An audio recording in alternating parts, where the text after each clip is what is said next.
Guerra diplomática, yihad, victoria total. ¿Cuál es la posición de Israel, Estados Unidos y el régimen iraní yihadista en esta guerra que lleva un mes? Khaled Abutomei, mi querido amigo, colega de mucho tiempo, estamos al borde, nada menos que al filo de una gran escalada en la guerra de Estados Unidos e Israel contra el régimen iraní y su programa balístico nuclearizante. Ataque contra el gran Satán, Estados Unidos, el pequeño Satán, Israel, y por cierto, el nuevo Satán en Galavias, el Golfo, los Satanes del Golfo, ¿verdad? Hecho increíble.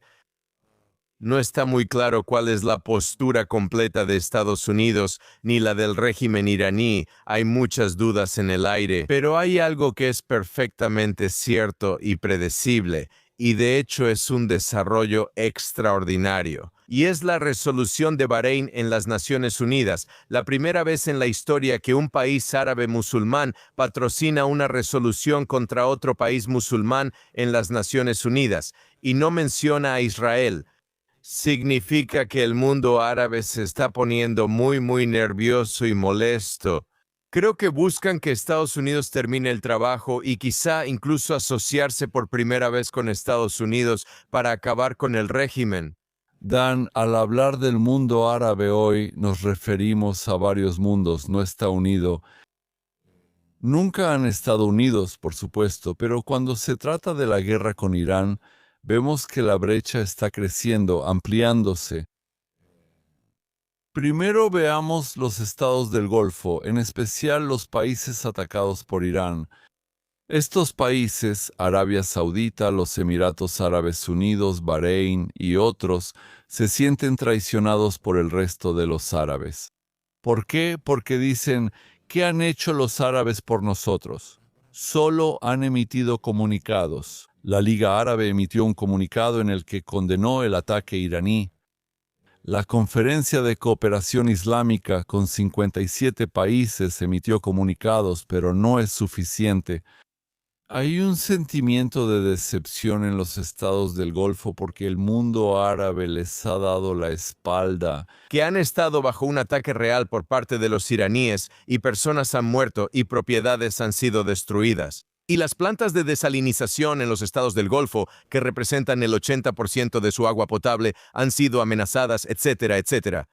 He visto varios artículos en la prensa árabe, escritos por emiratíes y otros analistas políticos árabes, culpando a los árabes, acusándolos de darle la espalda a los estados del Golfo.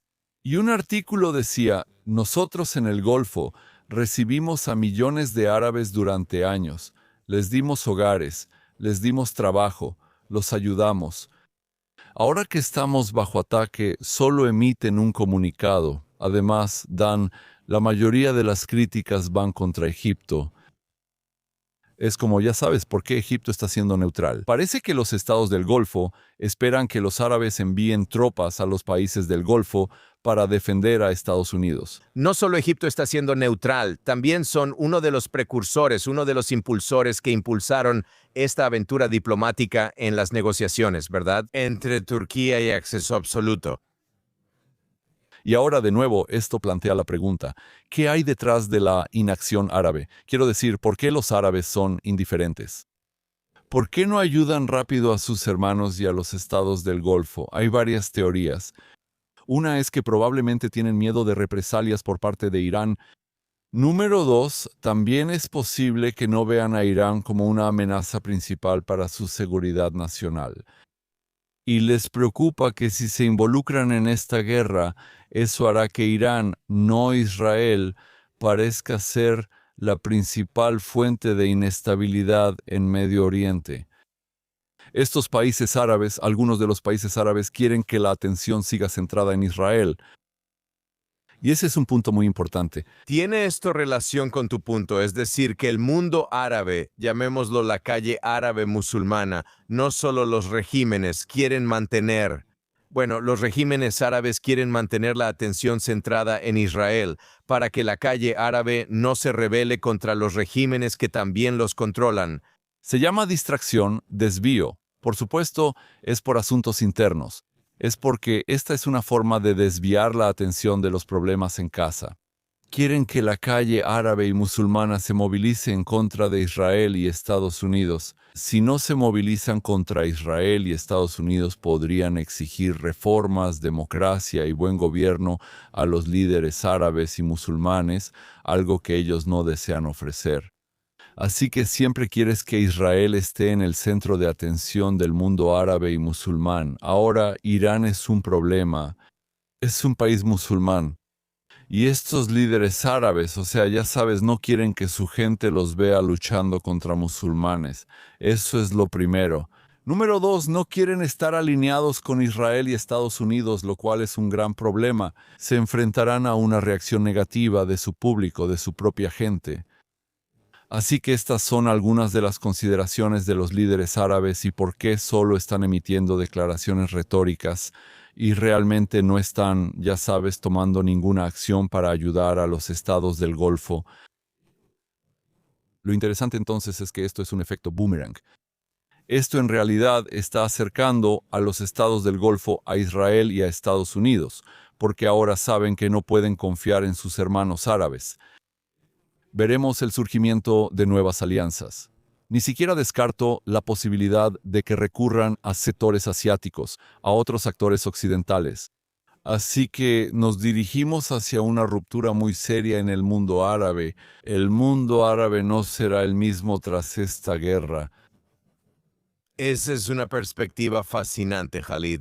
Y eso me hace pensar en el contexto histórico cuando, en la época moderna, después de la caída del Imperio Otomano, al principio, en la primera década y media del siglo XX, lo que surgió en nuestra región fue algo llamado nacionalismo árabe, panarabismo.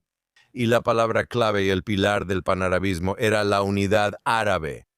Y aquí lo que te oigo decir, También la solidaridad árabe, término que prefieren los árabes. patriotismo.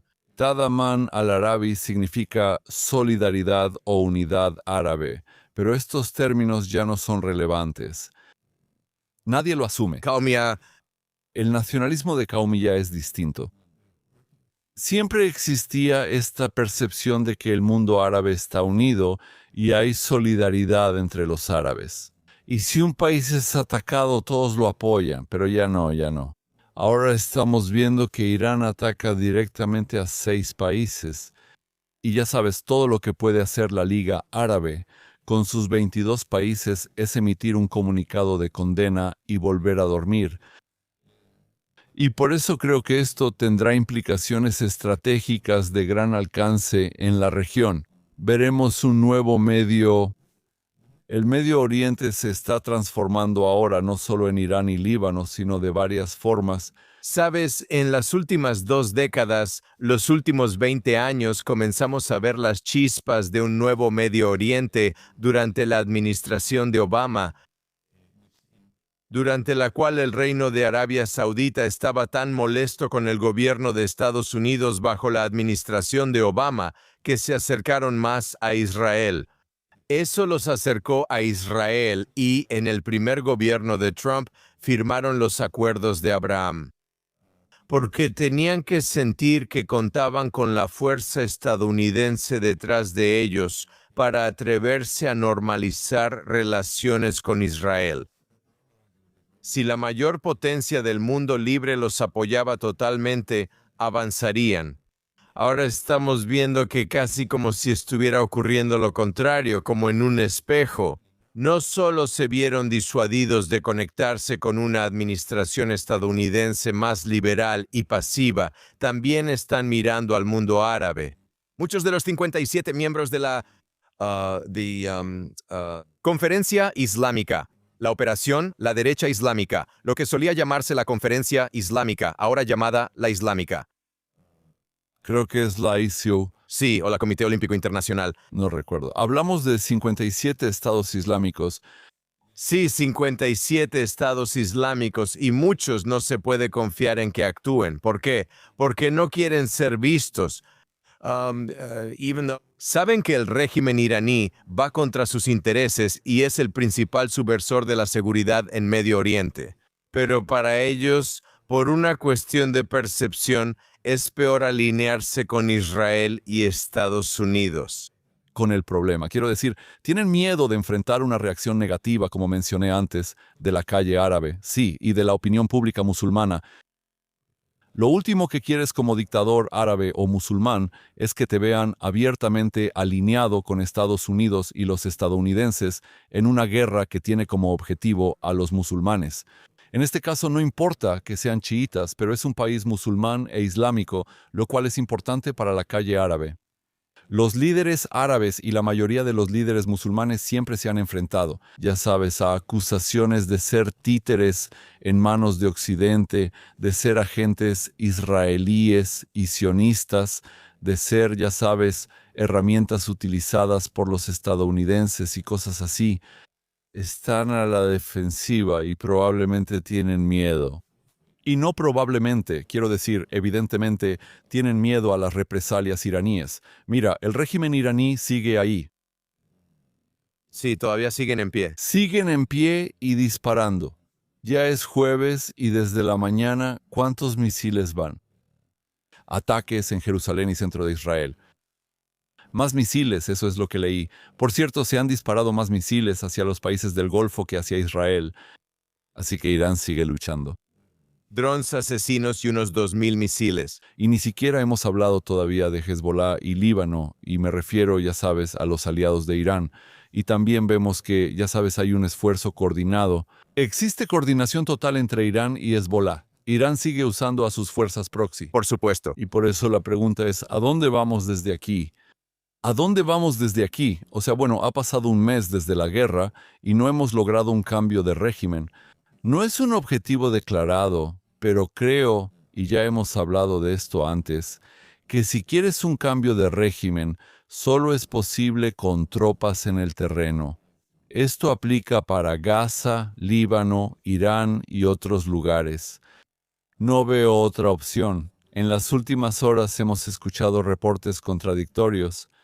Algunos dicen que vamos hacia un acuerdo, un alto al fuego, pero al mismo tiempo estamos escuchando reportes de que, ya sabes, América o Estados Unidos está planeando un gran ataque contra Irán. Bueno, antes de salir al aire, ese era el trasfondo de nuestra conversación y en las últimas horas, desde ayer, se me ha ocurrido algo. Y es que aquí tienes a un presidente Trump muy sofisticado. Este presidente entiende cómo engañar a su enemigo. Así como el régimen iraní mesiánico y yihadista siempre intenta y ha logrado engañar a Occidente, y en cierto sentido aquí, el régimen iraní y sus grupos terroristas aliados, todos los cuales son financiados por Teherán, son abastecidos y dirigidos por Teherán. Se han topado con su igual en el presidente Trump porque no pueden descifrarlo, no saben por dónde va. Él dice algo y luego actúa de manera opuesta. Esto es exactamente de lo que trata el concepto iraní de Ketman o en árabe Taqiyya. E intuitivamente parece que el presidente Trump, quien no fue un estudiante del Islam ni de la historia del Medio Oriente o del Cercano Oriente, pero intuitivamente entiende lo que escribió en El arte de la negociación, su libro más vendido. Y lo acabo de revisar el otro día, justo ayer, y decía que tienes que aprovechar todo lo que tienes contra tu oponente, al que él llama la persona sentada al otro lado de la mesa de negociaciones, ya sea Irán o un posible trato de negocios. Pero él ve estos tratos de negocios como adversarios antes de que se cierre cualquier trato para ganar ventaja frente a ellos, deslegitimarlos y confundirlos, y al final, tal vez, llegar a un acuerdo. Esto es lo que ha hecho ante el régimen iraní. La pregunta es, ¿y ahora qué? Si vemos el caso de Líbano, veamos qué ocurrió ahí. El gobierno libanés, en un intento de mantenerse firme contra el régimen iraní, expulsó al encargado de negocios, quien iba a ser el embajador. Shibani, mientras que Hezbollah le dice a Shibani, no te muevas, no salgas del Líbano. ¿Te puedes imaginar una situación en la que un país soberano, según el derecho internacional, esté completamente en su derecho de expulsar a un embajador por conducta inapropiada? ¿Y cuál fue la conducta inapropiada? Shabadi es un agente de la Guardia Revolucionaria Islámica. Lo que me preocupa de la estrategia o tácticas de Trump es que, aunque ha tomado medidas contra el régimen iraní, si ves Líbano y Gaza, ves que no estamos avanzando. O sea, ¿qué pasó con el tema de desarmar a Hezbollah? ¿Qué pasó con el desarme de Hamas? Escuchamos muchas amenazas de la administración de Trump. Hamas debe desarmarse y hay ultimátums, pero no vemos avances. Bueno, no podemos atacar todos los frentes. El problema es cuántos frentes puedes manejar al mismo tiempo. La pregunta es, está bien, pero ¿actuarás o empezarás a tomar medidas contra Hamas y Hezbollah una vez que termines con Irán? ¿O simplemente volverás a negociar con ellos?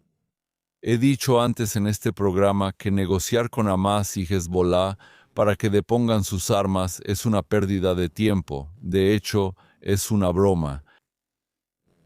Estas personas o estos grupos no van a deponer voluntariamente sus armas porque sus armas son centrales para su ideología yihadista. Sin armas dejan de existir. ¿Sabes? Es como pedirle al Partido Demócrata o a los republicanos que se disuelvan. Y es su ADN es la yihad, lo que llaman resistencia. Lo sabemos porque ellos lo dicen. Lo dicen claramente. Si lees la carta de Hamas y sus declaraciones, hablan de la lucha armada. Utilizan armada, pero no se refiere solo a piedras y bombas Molotov. Esto es una yihad y es violenta. Y creo que, ya sabes, una vez que terminemos con el régimen iraní, no sé cómo va a terminar allá, pero necesitas volver a enfocar la atención en Líbano y Gaza porque estos dos frentes todavía, ya sabes, están muy activos y siguen representando una gran amenaza para Israel. Y tenemos que recordarles a nuestra familia y amigos que están viendo el programa que esta ha sido la estrategia del régimen iraní, la República Islámica, durante 47 años. Buscan subvertir, movilizar y desestabilizar varios frentes que parecen conflictos distintos, pero en realidad son parte de una sola estrategia. Exportar la revolución islámica a toda costa y que el régimen debe sobrevivir a toda costa. Y lo vemos. Así que ellos parecen Crear caos e inestabilidad. Correcto, correcto. Esa es su estrategia, eso es lo que hacen. Y creo que Estados Unidos e incluso Israel deberían tener mucho cuidado de ser arrastrados a una guerra de desgaste, porque Irán tiene mucha experiencia con guerras de desgaste. Los grupos terroristas, Hezbollah y Hamas, me refiero a que han estado librando una guerra de desgaste durante 47 años. Quiero decir, bueno, el régimen iraní lo ha estado haciendo desde 1988 exactamente. Por eso debemos ser cuidadosos. Es parte de su estrategia. Ellos son pacientes, a diferencia de los occidentales. Y sigo repitiendo, cuando hablas con ellos, normalmente citan un verso del Corán que dice: Alá está del lado de quienes son pacientes, del lado de los que son pacientes. Ellos son muy pacientes y dicen que si no logran sus metas en 10 años, las alcanzarán en 500 años. Y si no es en 500 años, podría ser en 2000 años. Pero mientras estemos en el camino y nos estemos moviendo en esa dirección, no nos desviemos de esa ruta, lo lograremos. Tienes que ser firme, ser resiliente y no te rindas. Concesión, transigencia, esas palabras no existen en la mentalidad de los yihadistas. Los yihadistas están enfocados en su misión y nada los cambiará, por cierto. ¿Cuál es la misión global principal de la yihad? Expandir el Islam al resto del mundo y conquistar el mundo y restaurar los días gloriosos del Islam. Esa es su misión. Y convertir a los no musulmanes A la fuerza. Primero se supone que debes invitarlos.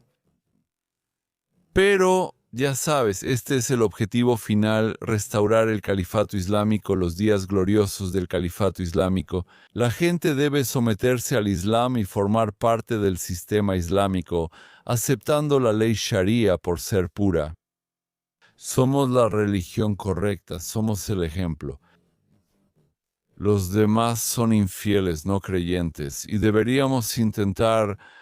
Así que es interesante tomar lo que estás diciendo y expresarlo con parte del lenguaje que Occidente escucha del mundo musulmán. Salam, por ejemplo. Muchos creen que salam, shalom y paz son iguales, pero en el Islam salam tiene otro significado. ¿Se refiere a sumisión? Salam no necesariamente significa vivir en paz y armonía, sino que me aceptes como soy. Si no lo haces, habrá un problema. Veamos. Únete a mí porque yo tengo la razón. Tú estás equivocado y así debe ser. Entonces tienes razón. Así es como estos yihadistas lo ven. Y lo hemos visto con ISIS, lo vimos con Al-Qaeda, lo vimos con Hamas, la yihad islámica palestina. Y si te fijas, todos son consistentes. Les doy crédito por ser muy honestos, claros y muy consistentes con sus mensajes. Y no es que lo oculten, no es que sea ambiguo, es muy claro. Este es su objetivo, restaurar el califato islámico. Aquí estamos, al borde del precipicio, trayendo la conversación al presente. Estamos al borde de un precipicio entre un posible resultado diplomático que parece poco probable y la posibilidad de una gran escalada que parece más probable. ¿Por qué digo que es más probable? Como mencioné antes, la estrategia de Trump es enviar un plan de 15 puntos cuyo lenguaje recuerda al plan de 20 puntos en Gaza, opuesto a Hamas. Que no se ha implementado. No se ha implementado, ¿cierto? Él presenta un plan de 15 puntos considerado muy razonable según el consenso en Occidente. Él fuerza y expone la respuesta del régimen iraní, que es no respecto de un artículo en particular. Y luego emite sus propias demandas que parecen tan descabelladas. Número 1. El cierre de todas las bases militares estadounidenses en Medio Oriente. El cese de cualquier acción estadounidense contra el régimen. ¿Sabes a qué nos recuerda esto? A la demanda de Khalid, a la demanda de Hamas, a la demanda de Hassar. Absolutamente. Bien. Regresemos al 6 de octubre. Así es. 2023. Nos recuerda el Acuerdo de Argel. El Acuerdo de Argel fue en 1980, luego de que Ronald Reagan fuera elegido el 20 de enero de 1981, Eso llevó a un acuerdo con la República Islámica. Y en el acuerdo decía que los estadounidenses, o nadie en Occidente, los estadounidenses liderados por Estados Unidos, realmente dañarían al régimen. Así que estamos regresando a esta estructura que ya hemos visto antes por parte del régimen iraní. Y aquí el presidente Trump ha puesto todo sobre la mesa para mostrarle a la gente quién es razonable y quién no lo es, antes de que estas conversaciones se autodestruyan. Y la propuesta de que Estados Unidos tiene que involucrarse en una gran escalada para ganar militarmente, como dijo el general King. El general King es un asesor clave de Trump y fue ex subjefe o jefe de personal del Estado Mayor Conjunto. Él comentó que mientras Trump intenta una solución diplomática cuya efectividad duda, ellos sí logran avances en el campo de batalla. Esa parece ser la estrategia presidencial. Veamos. Quiero decir, estamos en una encrucijada ahora. ¿Nos dirigimos hacia una mayor escalada o hacia un acuerdo negociado? Es jueves por la tarde en Israel. Como sabes, todo puede cambiar de la noche a la mañana. Sabes, incluso en la próxima hora. No lo sabemos. Sí. Pero veamos. Al final del día, Dan, esto es una guerra contra una mentalidad yihadista. Yihadistas. Quiero decir, el régimen iraní es un régimen despiadado, es un régimen que ha oprimido a su propia gente, es un régimen que mantiene a millones de iraníes como rehenes, es un régimen que es extremadamente antioccidental, es un régimen que abiertamente aboga por la eliminación de Israel, es un régimen que opera varios grupos proxy terroristas en Medio Oriente. Es un régimen que amenaza a Estados Unidos, Israel, árabes y musulmanes. Por eso esta guerra debe acabar con una victoria decisiva. Y la victoria significa un cambio de régimen. El cambio de régimen solo se logra con tropas en el terreno. No conozco otra forma. No creo que bombardearlos desde el aire, mar u otro lugar cambie el régimen. Debes erradicar este régimen. Al hacerlo, habrá un efecto dominó. Verás que el resto de los grupos proxy terroristas de Irán, colapsarán uno tras otro. Claro, no será inmediato, pero el proceso debe iniciar. Si quieres estabilidad y seguridad en Medio Oriente, todo comienza en Teherán. Jaled Abu Tomei, eso es todo lo que hay que decir en este momento. Muchísimas gracias. Una gran conversación, como siempre. Y al-Shaq al-Ausatlana, nuestro Medio Oriente, sigue exponiendo y revelando el verdadero Medio Oriente a nuestros amigos, familiares y colegas. Y esperemos que sea un gran Medio Oriente, un mejor Medio Oriente. Sí, hazlo mega y haz que Medio Oriente vuelva a ser grande. Hagamos que el Medio Oriente sea grandioso. Grandioso otra vez. Ahí está. Muchas gracias, Khalid. Gracias.